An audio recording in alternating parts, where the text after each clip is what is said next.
Texan Global School. Solids. Pyramid. This class discusses the general characteristics of the pyramids, surface area, and volume calculation. A pyramid is a polyhedron whose base is a polygon, and whose lateral faces are triangles with a common vertex. The intersection lines of the faces are the lateral edges. The perpendicular distance between the vertex and the base is the height or altitude.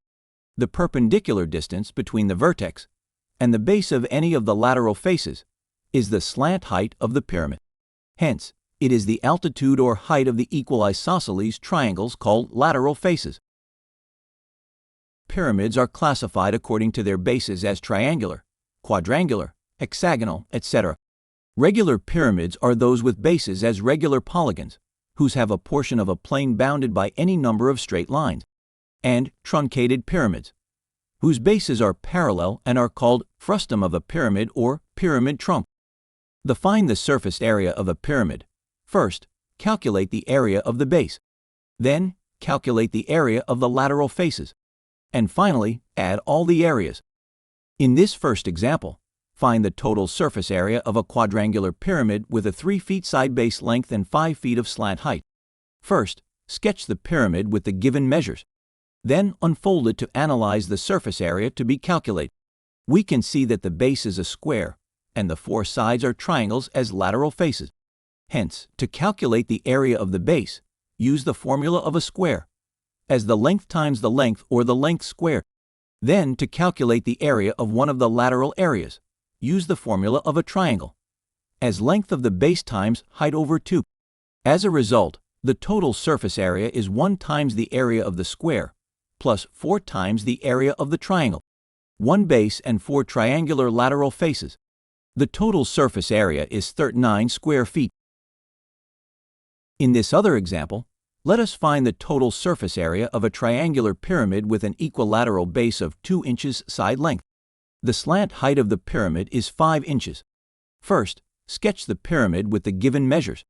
Then unfold it to analyze the surface area to be calculated. We can see that the base is an equilateral triangle, and the 3 lateral faces are isosceles triangles.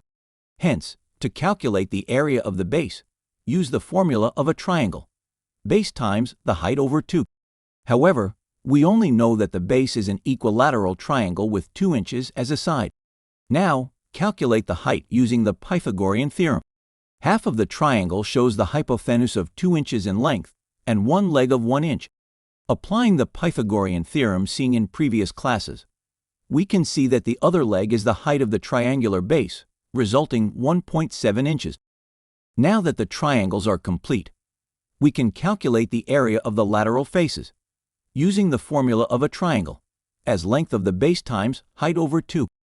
By adding all the areas results, the total surface area is 1 times the area of the triangular base, plus 3 times the area of the triangle of the lateral faces. 1 base and 3 triangular lateral faces. The total surface area is 16.7 square inches. In previous classes, we saw that volume is the quantity of space enclosed by the surfaces which bound a solid. We will demonstrate that the volume of a pyramid is 1/3 of the volume of a prism. First, if we draw a pyramid inside a prism with half of its height, it allows another pyramid to be drawn upside down. You can see that the remaining space shows 4 additional pyramids. As a result, a prism can be divided into 6 pyramids. As seen in previous classes, the volume of a prism is length times width times the height. So, the volume of each pyramid would be the length times width times the height over 6. But the height of the pyramid is half the height of the prism, or the height of the prism doubles the height of the pyramid.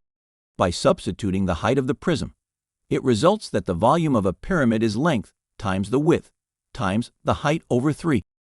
In summary, the process of finding the volume of a pyramid implies calculating the area of its base. Then multiply this area by its height, and the result, divide it by 3.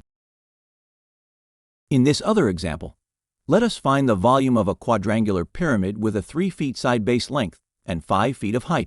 By sketching the pyramid, we can see the dimensions. Hence, let us find the area of the base. Because it is a quadrangular base, its area is the length of its side squared. So, the area of the base B is 3 squared, resulting 9 square feet. This result, multiply it by 5 feet height, and divide it by 3, resulting in a volume of 15 cubic feet.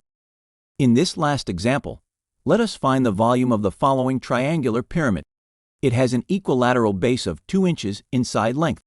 The height of the pyramid is 6 inches. Based on this sketch, let's first find the area of the triangle. Because we only know that the base is an equilateral triangle with 2 inches as a side. Calculate the height using the Pythagorean theorem. Half of the triangle shows the hypotenuse of 2 inches in length and one leg of 1 inch. Applying the Pythagorean theorem, we can see that the other leg is the height of the triangular base, resulting 1.7 inches. So, the area of the pyramid's base is 2 times 1.7 over 2, resulting in area of the base of 1.7 square inches. Hence, the volume of this triangular pyramid is 1.7 times the height 6 over 3, resulting a volume of 3.4 cubic inches. Texan Global School. Global online learning. Knowledge for the world. www.texanglobalschool.com